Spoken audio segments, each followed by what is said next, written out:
Medical college के रूप में शुरुआत जब नेता अस्पताल की नींव रख रहे थे, सरकार हम लोग को लूट रही है। जमीन हमें बनाएगा। आदिवासी महिलाएं सड़क पर धान बो रही थी। जमीन अधिग्रहण का विरोध कर रहे ग्रामीणों का कहना है कि दिशोंग गुरु शिबू सोरेन ने ही कहा था। न फूल था न स्वागत, सिर्फ मिट्टी, हक और सारना का झंडा। सरकार कहती है ये है विकास, गांव वाले कहते हैं ये हमारी जमीन की हत्या है। ना हम लोग को नौकरी देता है, खाली बोलता तो है कि मिलेगा, लेकिन मिलता नहीं है। तो फिर हम लोग लगाए कहाँ सर?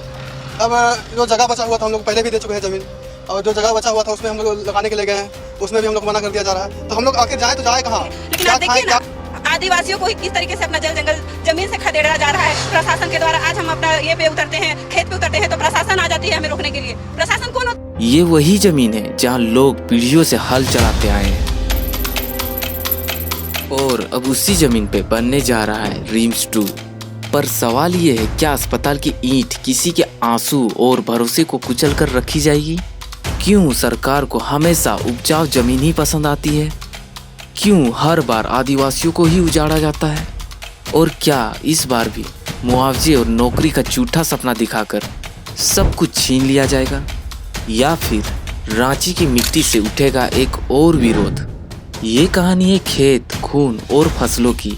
ये कहानी है रिम्स 2 की, जमीन के जख्म और सिस्टम की साजिश की।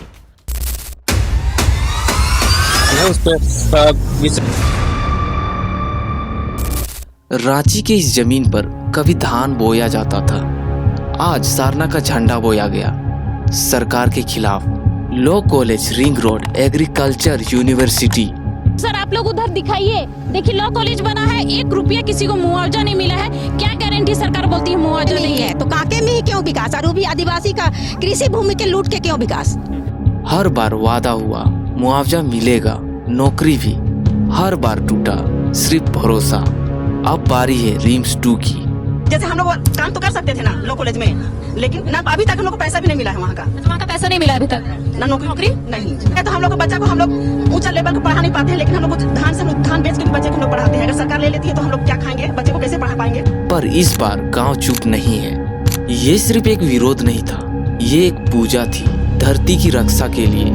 महिलाएं आई, सारना झंडा गाड़ा और मशीनें रुक गई। एक तरफ स्वास्थ्य मंत्री इरफान अंसारी जो कहते हैं रिम्स 2 से जनता को राहत मिलेगी, दूसरी तरफ आदिवासी नेता बंधु तिर्की जो कहते हैं ये राहत नहीं, पहचान की अपहरण है। सवाल ये नहीं कि अस्पताल क्यों बने, सवाल ये है किसके खेत पर बने। आज जिन हाथों में हल होना चाहिए था, उन हाथों में अब बैनर है। बीज खेत में नहीं बोए गए, धान सड़क पर बोया गया। एक संकेत, एक विद्रोह। ये लड़ाई सिर्फ जमीन की नहीं है, ये लड़ाई भरोसे की है, इतिहास की है, पहचान की है। सरकारें आती है जाती है, पर आदिवासी अपनी जमीन को धरोहर नहीं, अपना ईश्वर मानते हैं। रिम्स 2 जरूरी है, लेकिन क्या इंसानियत से ज्यादा? क्या किसी की खेत की मिट्टी भी ICU में भर्ती हो सकती है?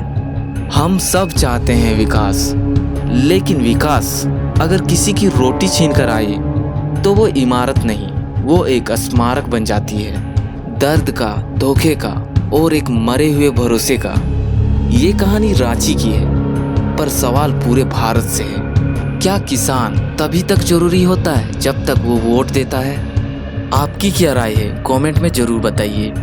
अगर आपको ये वीडियो अच्छी लगी हो तो चैनल को सब्सक्राइब करें, अन्यथा आप ये वीडियो देखें, वही मेरे लिए काफ़ी है। धन्यवाद।